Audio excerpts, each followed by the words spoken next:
Assalamualaikum warahmatullahi wabarakatuh. Kembali bersama Pak Lutfi, Matematika Mudah. Baik, kita akan bahas kongruen dan kesebangunan atau sebangun ya.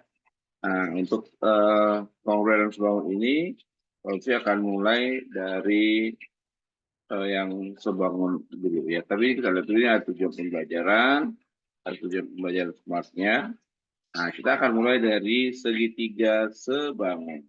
Ya, ini ya. Nah, segitiga sebangun ini ada contoh, ada rumus, kita punya rumus satu.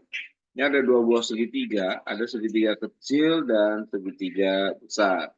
Ya, kalau kita buka segitiga kecilnya, kita keluarin, maka ada sisi A, ada sisi C, gitu ya. Nah, kalau segitiga besarnya yang kita keluarin, maka ada sisi B. Nah, lihat hati-hati. Di situ ada sisinya bukan sisi D, tapi sisi C ditambah D. Karena yang besar itu ya dari ujung atas ya, dari ujung atas sampai ujung bawah. Nah, itu yang harus diperhatikan dengan baik ya, dari ujung atas sini sampai ujung bawah sini. Jadi C ditambah D. Maka diperoleh rumusnya adalah A per B sama dengan C per C tambah D. Atau dibandingkan. Ya. A banding B sama dengan C banding C tambah D. Segitiga besar banding segitiga kecil. Gitu ya. Baik, sekarang saya kasih contohnya misalnya ya. Misal ada sebuah segitiga. Nah, gini ya. Di sini misalnya 4, di sini 6 gitu ya. Di sini X, di sini 2 gitu. Nah, kita ingin mencari nilai X-nya. Nah, kalau kita keluarin segitiganya, maka di sini 4, di sini X, gitu kan?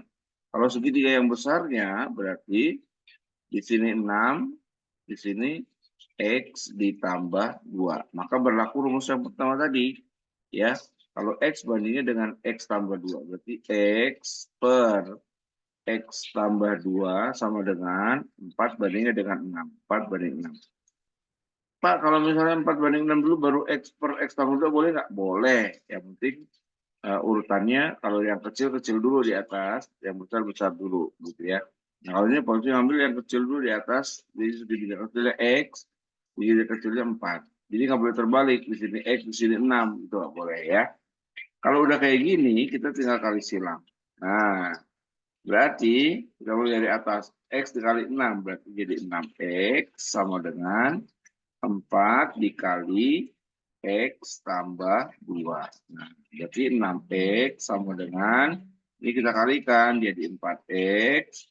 4 juga kita kalikan dengan 2 jadi 8. Nah, berarti 6X, 4-nya kita pindahkan jadi min 4X sama dengan 8. 6 dikurang 4 jadi 2X sama dengan 8, berarti X-nya sama dengan 8 dibagi 2. Berarti hasilnya 4. Oh, nilai X-nya berarti 4. Gitu ya. Udah, insya Allah. Sekarang kita ke rumus kedua. Nah, sekarang bentuknya agak beda nih. Ya. Dia segitiga kecilnya, sisinya ada A sama C. Segitiga besarnya ada B, ada A ditambah B, ada C tambah D. Tapi kok boleh sih rumusnya kayak gini? Nah, ini boleh aja ya. Jadi kalau mau pakai rumus yang pertama boleh aja, silakan ya. Mau pakai A per A tambah B sama dengan C per C tambah D ya. Ini juga akan sama aja bentuknya ya. Oke. Jadi boleh langsung pakai rumus yang ini gitu ya. Ini asalnya rumus ini sebenarnya dari ini juga gitu ya. Kalau kita kalikan A dikali C tambah D sama dengan C dikali A tambah B. Gini kan? Jadi AC plus AD gitu kan, sama dengan C kali A juga AC plus BC gitu kan. Karena sama-sama ada AC, AC kita coret. Jadi tinggal AD sama dengan BC. Kalau kita bikin perbandingan, maka dia menjadi A banding B sama dengan C banding D. Coba kalau kita kalikan A kali D jadi AD, gitu kan? B kali C jadi BC, gitu ya. Maka kita bisa pakai rumus A per B sama dengan C per D. Jadi kalau misalnya biar gampang, kalau dia posisinya ada di pinggir, ya posisinya ada di pinggir, nah berarti kita pakai cara yang di pinggir aja. A per B, C per D. Nanti tinggal kali silang cara mencarinya. Gitu ya. Oke, sekarang saya kasih contoh. Nih, misalnya saya punya segitiga, ya. Di sini diketahui, di sini 4, maaf, saya ganti. Di sini 8, di sini 2, ya. Di sini 4, di sini X. Nah, kita mencari nilai X-nya. Berarti tinggal kita kali silang aja sebenarnya kan gini ya. Oh, berarti jadi 8 dikali 4, dikali X ya. Berarti jadi 8X. 4 dikali 2, berarti jadi 8. Berarti X-nya sama dengan 8 dibagi 8. Berarti X-nya sama dengan 1. Gitu ya. Jadi tinggal kita kalikan silang aja. Selanjutnya, nah ini rumus yang ketiga. Rumus yang ketiga, ya. Ini segitiganya udah terpisah nih. Nah, tapi kita ambil yang bersesuaian. A-nya ada di garis yang sejajar, B juga ada di garis yang sejajar. Berarti A-nya banding B. Nah, tapi kalau untuk C sama D, yang salah ini dia harus lurus. C bandingnya dengan D, E bandingnya dengan N. Gitu ya. Nah, kalau misalnya ada yang di sebelah sini, berarti kita pakai A sama AB sama CD. Jadi kalau ada yang di sebelah sini, kita mau pakai AB sama EF juga boleh. Gitu ya. Saya kasih contoh misalnya. Perhatikan. Ya, misalnya gambarnya gini. Nah, saya balik gambar saya di bawah. Sama aja sebenarnya ya. Oke. Di sini misalnya 4, di sini misalnya 8. Gitu ya. Nah, di sini 3, 2 deh, 2. Di sini X gitu ya. Berarti kita tinggal cari aja 4 banding 8 sama dengan 2 banding X. Tinggal kita kali silang sekarang gitu ya. Jadi 4X sama dengan 16 gitu ya. Berarti X-nya sama dengan 16 dibagi 4 sama dengan 4 gitu ya. Terus kalau misalnya ada satu lagi deh, ada satu lagi misalnya di sini 6 di sini X gitu ya. 6 situ X.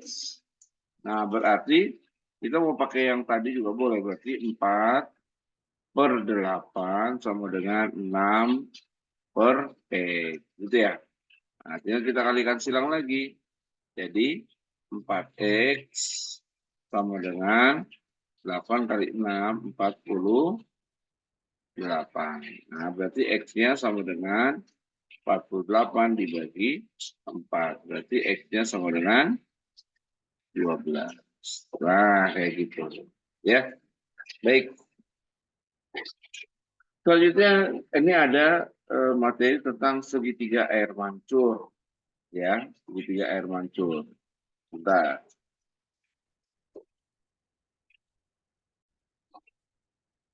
Baik ya, kita lanjut ke segitiga air mancur. Ya. Nah, ini ada segitiga air mancur. Maksud saya bikin nama segitiga air mancur, kita maksudnya biar memudahkan mengingatnya gitu ya. Nah, kalau misalnya yang ditanya itu yang AD, yang tengah-tengah, maka bentuknya seperti air mancur itu ke tengah semuanya. Nah, ini posisinya ke tengah semua. Nah, kayak gini ya. Jadi parahnya ke tengah semua. Berarti rumusnya adalah AD kuadrat sama dengan BD dikali CD. Gitu ya. Karena kalau dia dari sisi bawah, maka kita ambil yang bawah dulu nih. BD dikali yang paling panjang BC. Jadi ke atas dia posisinya. Nah, jadi gini. Gitu ya. Nah, sekarang kalau kita dari atas, berarti ambil yang atas dulu. Atas, ya kan? Dikali dari atas sampai yang paling bawah, paling panjang. Gitu kan. Nah, kayak gitu ya. Berarti CD dikali BC. Gitu ya. Oke. Sekarang saya kasih contoh misalnya. Misal ada segitiga. Kalau bentar. Misalnya segitiganya sama ya ABCD juga ya. Nah, ini A, ini B, ini D, ini C. Ya, diketahui di sini panjangnya 6, di sini panjangnya 9. Nah, kayak gitu ya. Nah, pertanyaannya, ini segitiga siku-siku ya, bentar. Segitiga siku-siku. Maaf. Hapus deh. Ini segitiga siku-siku. Nah, yang ditanya adalah panjang AD, ya, kemudian panjang AB, dan panjang AC. Ini ya, panjang AC. Oke, bentar. Nah, kalau mencari AD tadi kan, arahnya ke tengah semua nih, gini. Nah, kayak gini kan untuk mencari AD kan. Oke ya, jadi harus diingat tuh rutenya atau air mancurnya gitu ya. Oke, sekarang kita cari panjang AD-nya. Berarti AD kuadrat sama dengan berarti 6 dikali 9 gitu ya. Kalau dia ada kuadratnya berarti nggak ada akarnya. Tapi kalau kita mau mencari AD, kuadratnya hilang berarti pakai akar. Jadi 6 dikali 9. Nah, ini jangan langsung kita kaliin, tapi kita sederhanain. Caranya gimana? AD sama dengan akar. Nah, yang ada 9 kan ada akarnya nih, ya kan? 9 ada akarnya berarti 9 itu bisa keluar. Akarnya 9 itu 3. Sisanya tinggal akar 6. Jadi jawabannya 3 akar 6. Gitu ya. Selanjutnya kita mencari AB. AB kuadrat, nanti kalau dari yang bawah sini kan, berarti yang bawah dikali yang paling panjang ke atas. Gitu. Berarti yang paling panjang itu adalah 6 ditambah 9. Ya. Berarti 15. Berarti sama dengan AB itu adalah 6 dikali 15. Gitu ya. Nah, berarti AB sama dengan akar 6 dikali 15. Nah, ini kita nggak tahu nih akar 6 berapa kali 15, nggak tahu, nggak ada akarnya kan. Berarti kita jabarin aja untuk memudahkan. 6 itu bisa, maaf, 6 itu bisa 2 kali 3. Sedangkan 15 itu bisa 3 kali 5. Kan gitu. Yang sama adalah 3 sama 3. Nah, 3 kali 3 kan 9. Berarti akarnya adalah 3. Kan gitu ya. 3. 2 dan 5 nggak ada pasangannya. Berarti tetap di dalam akar. Berarti akar 10. Jadi jawabannya 3 akar 10. Sekarang untuk mencari AC. Mencari AC kan yang atas nih. Ya, yang atas. Jadi kita mulai dari atas. CD gitu ya, 9. Dikali yang paling panjang. Tadi yang paling panjang 15 kan. Berarti 9 dikali 15. Gitu ya. Oke, berarti panjang AC sama dengan, ini kuadrat ya. AC berarti ada akarnya. 9 dikali 15. Nah, AC itu berarti akar 93. 15 nggak ada akarnya berarti 15. Jadi jawabannya 3 akar 15. Kayak gitu ya. Nah, cukup mudah ya, insya Allah ya. Oke, nanti tinggal bentuk-bentuk yang lainnya divariasikan. Oke, baik. Nah, sekarang kita masuk ke bangun datar sebangun. Nah, yang namanya bangun datar berarti belum tentu gambar segitiga aja, ya. Jadi, walaupun segitiga juga termasuk bangun datar. Nah, kita lihat, kita mulai dari segitiga dulu deh. Nah, ini bentuknya tidak sama dengan segitiga sebangun yang tadi yang di awal, ya. Nah, karena dia nggak bisa pakai perbandingan A per B sama dengan A per C per C tambah D, nggak bisa kayak gitu. Karena ini bentuknya beda sama yang di awal tadi. Tapi ini juga kita bandingkan segitiga kecil banding segitiga besar, gitu ya. Nah, sekarang kita keluarkan aja segitiga kecilnya, ya. Kalau segitiga kecilnya kita keluarkan, ya, kita keluarkan, kita ambil segitiga kecil, ya, kita tarik aja segitiga kecilnya, kita ambil. Nah, kayak gini, dia siku-siku di E. Nah, di sini E. Nah, di sini D, di sini C. Yang udah ada angkanya berarti CE 8. Kemudian nggak ada ya. Yang ditanya ini M-nya. Nah, M-nya itu berapa? Kemudian segitiga besar kita keluarin. Segitiga besar. Nih. Ya, siku-sikunya ada di A. Di A, B, di sini C. Gitu ya. Yang sudah diketahui AB-nya 9.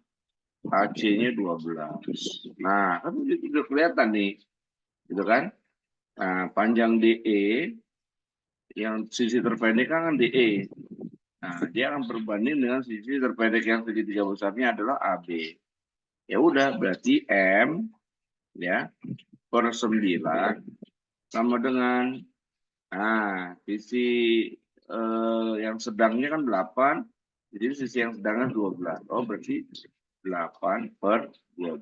Tinggal kita kali silang. Berarti 12 M sama dengan 9 dikali 8. Nah, sengaja saya nggak kaliin supaya nanti kita bisa menyederhanakan. M sama dengan 9 dikali 8 dibagi 12. Sama-sama dibagi 3 jadi 3. Dibagi 3 jadi 4. 8 kita bagi 4 menjadi 2. Tinggal 3 kali 2. Berarti jawabannya M sama dengan 6. Gitu ya. Lanjut ke berikutnya. Nah, ini bentuknya seperti ini nih. Nah, ini ada trapesium. Ya, trapesium siku-siku gitu ya. Nah, ini nggak bisa kita pakai trapesium besar dibanding trapesium kecil karena trapesiumnya ada 3 nih. Ada trapesium yang besar yaitu ABCD, ada trapesium yang sedang yaitu EFCD, ada satu trapesium yang kecil ABFE gitu ya. Kita nggak bisa pakai bentuknya itu. Nah, coba kita bisa pakai, caranya kita pakai garis bantu. Ya, garis bantunya kita tarik garis ke bawah, ya, kita tarik garis ke bawah. Nah, kalau tarik garis bawah, ini kan sama dengan 6 juga, sama dengan yang sebelah sini nih, gitu ya. Ini juga sama dengan 4, gitu, sama dengan sebelah sini. Nah, ini kita ditanya nih yang diminta adalah panjang EF nih, panjang yang tengah-tengah EF, gitu ya. Nah, dari E sampai titik yang sini nih, sampai titik ini, tahu ini 10 nih panjangnya karena sama dengan yang atas. Yang bawah juga sama nih, ini 10. Berarti kalau ini 15, berarti sisanya di sini 5, gitu kan. Nah, berarti panjang ini nih kita anggap X gitu ya. Kita tinggal nyari yang X-nya aja nih, karena panjang EF itu nanti tinggal 10 ditambah X, gitu kan. Nah, kita keluarin segitiganya tuh. Kita pakai cara yang di segitiga sebangunan yang tadi, yang pertama tuh ya. Segitiga yang sebangun. Nah, di sini X, di sini 5, di sini 6, di sini 4. Oh, berarti 3 kecil banding 3 besar kan gitu. Berarti jawabannya tinggal ya 6. Nah, atau pakai X-nya dulu deh. X per 5, segitiga kecil banding segitiga besar. Kemudian dengan segitiga kecil berarti 6 kan. Nah, segitiga besarnya berarti dari atas sampai bawah nih. Berarti 10. Nah, 10 itu dari 6 ditambah 4. Nah, sekarang tinggal kita kali silang. Berarti X-nya sama dengan, atau 10X sama dengan 5 kali 6, 30. Berarti X-nya sama dengan 30 dibagi 10. Berarti jawabannya 3. Oh, X-nya 3. Berarti panjang EF sama dengan 10 ditambah 3. Berarti jawabannya 13. Gitu ya. Oke, tapi ada satu cara lagi, yaitu kita bisa mengalihkan ya. Ini saya ganti warnanya dulu biar kalian bisa lebih tahu, bisa lebih jelas. Yang atas ini bisa kita kalikan dengan yang bawah. Kemudian yang bawah kita kalikan dengan yang atas. Terus yang di depan sini, yang di samping ini kita tambahin. Oh, gitu ya. Ini namanya rumus ikan, jadi bentuknya kayak ikan. Jadi gini, set, gitu kan, kayak ikan. Nah, oke, mau ikan. Caranya gimana? Kita langsung dapat EF ini nih. Ya, berarti EF sama dengan, gitu ya. Nah, berarti 10 dikali 4 ditambah ya 15 dikali 6 dibagi 6 ditambah 4. Nah, berarti panjang EF sama dengan 40 ditambah 15 kali 6 itu 90 dibagi 10. Jadi 130 dibagi 10 sama dengan 13. Nah, sama jawabannya 13. Gitu ya. Nah, jadi boleh pakai cara yang pertama, boleh juga pakai cara yang kedua. Oke, kita lanjut. Nah, ini ada contoh yang ketiga. Sebuah foto ditempel pada karton berukuran 20 cm kali 40. Nah, ini kartonnya berukuran 20, ya. Kartonnya berukuran 20 kali 40. Di sebelah kanan, kiri, dan atas foto tersisa 4 cm. Sisa karton 4 cm. Ini, di sebelah kiri 4, sebelah kanan 4, yang atas juga 4. Jika foto dan karton sebangun, tentukan karton bagian bawah foto. Nah, bagian bawahnya kita belum tahu. Ya, ini juga ada dua cara. Cara yang pertama kita bandingkan ya persegi panjang yang kecil yaitu foto dengan persegi panjang yang besar yaitu karton ya. Nah, kalau karton kita udah tahu nih 20 sama 40. Tapi kalau foto, nah ini kita nyari lebarnya nih, lebarnya bisa kita cari karena panjang yang dari sini kan 20 nih. Yang sebelah sini udah ada 4, di sini juga udah ada 4. Berarti tinggal sisanya dong yang sebelah sini nih. Nah, sisanya berarti caranya 20 dikurang 4 ditambah 4. Oh, berarti 20 dikurang 8. Ya, berarti jawabannya 12. Itu 12. Gitu ya. Nah, sekarang kalau kita mau nyari lebarnya nggak bisa. Lebarnya kan karena bawahnya belum ada nih. Maka kita anggap aja di sini misalnya Y gitu ya. Oke, Y. Nah, berarti kita pakai perbandingan nih, kecil banding besar.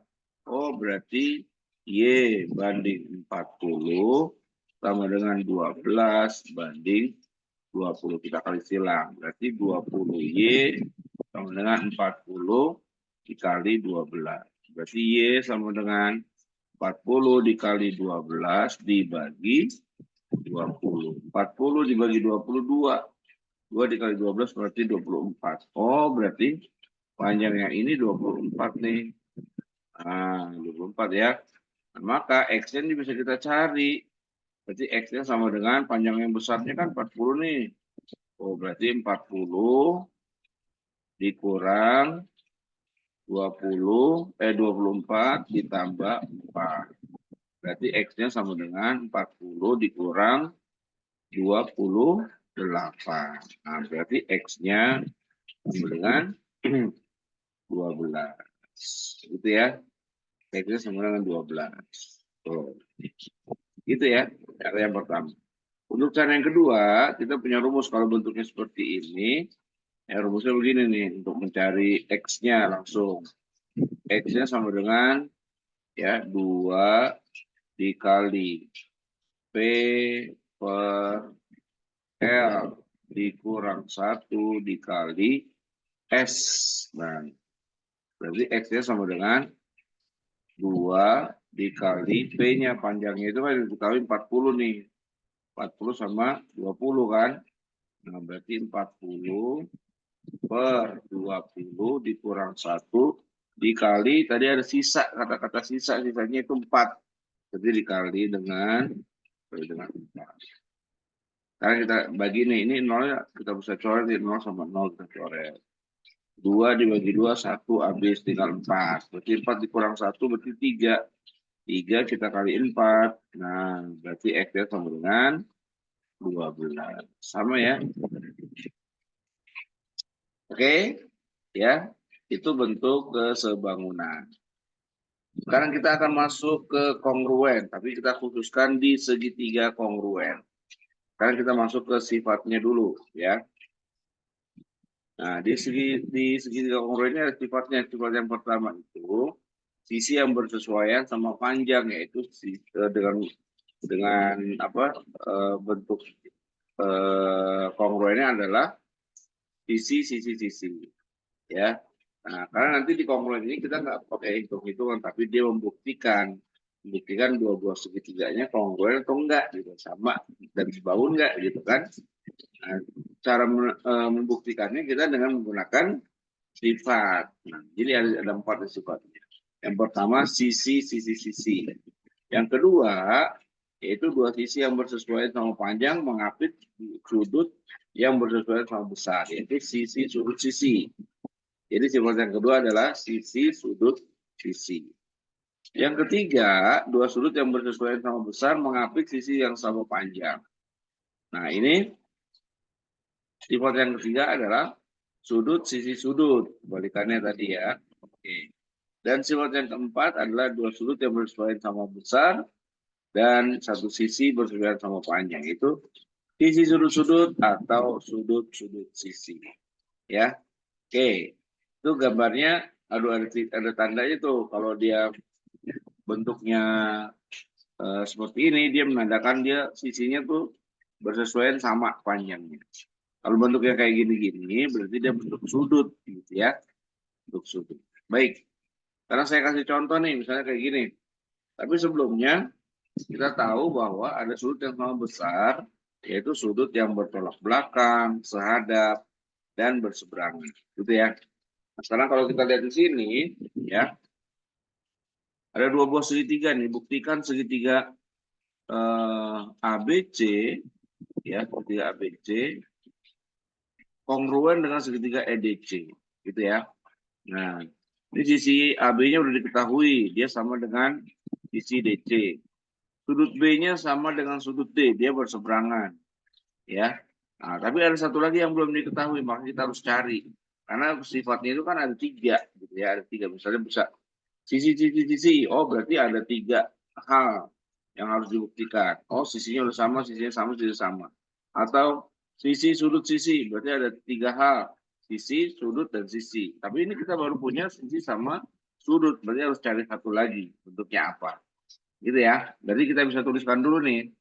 Berarti AB, dia sama dengan ED. Kemudian sudut B, sama juga dengan sudut B. Tadi dia berseberangan. Gitu ya. Maaf, sudut D ini ya. Sudut D. Dia berseberangan. Tinggal satu lagi. Nah, kita lihat soalnya di sini. ABC kongruen dengan EDC. Ternyata ada huruf yang sama. Kalau huruf yang samanya cuma 1, dia berarti menandakan sebuah sudut yang sama. Oh, berarti ada sudut yang sama, itu sudut C. Nah, ini berarti nih, sudut C ini dia akan sama dengan sudut C yang ini. Kenapa dia sama? Karena dia bertolak belakang. Oh, berarti keterangannya sudut C sama dengan sudut C karena bertolak belakang. Gitu. Gitu ya. Nah, sekarang tinggal kita tentukan sifatnya apa. Supaya dia terbukti. Sekarang kita keluarin aja segitiga yang salah satu saya ambil nih. Saya ambil segitiga ABC. Ya, di sini A, sini B, sini C, gitu ya. Nah, ini ada tandanya nih, AB ada, kemudian B ada, C ada. Nah, kalau kita lihat dari sini, dia bentuknya itu sama dengan sifat yang keempat. Kita coba lihat sini ya. Nah, ini sifat yang keempat. Ya, sudut-sudut sisi atau sisi sudut-sudut. Ya, sisi sudut-sudut atau sudut-sudut sisi. Ya, kita lihat. Nah, bentuk sama kan? Sisi sudut-sudut atau sudut-sudut sisi.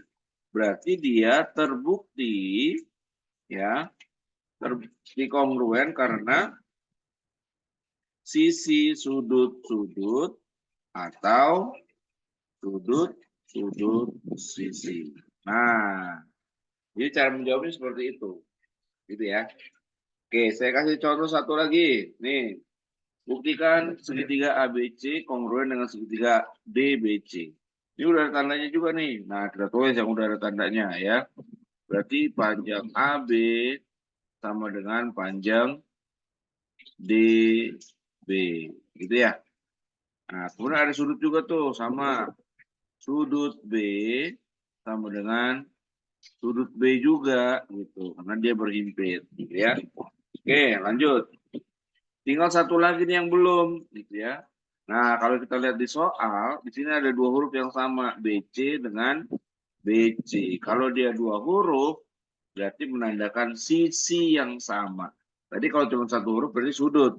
Tapi kalau dua huruf, dia menandakan sisi yang sama. Siapa? Yaitu sisi BC. Kenapa BC sama? Karena dia berhimpit. Jadi BC sama dengan BC karena dia berhimpit. Nah, di sini berhimpitan. Nah, sekarang kalau kita mau buktikan dia dengan sifat mana, kita keluarin segitiganya. Saya ambil segitiga yang B, D, C ya. Di sini ada tandanya, di sini ada tandanya, di sini ada tandanya. Kalau kita lihat sifat ini ya, kira-kira ada di sifat nomor berapa ya? Kita lihat sini ke atas.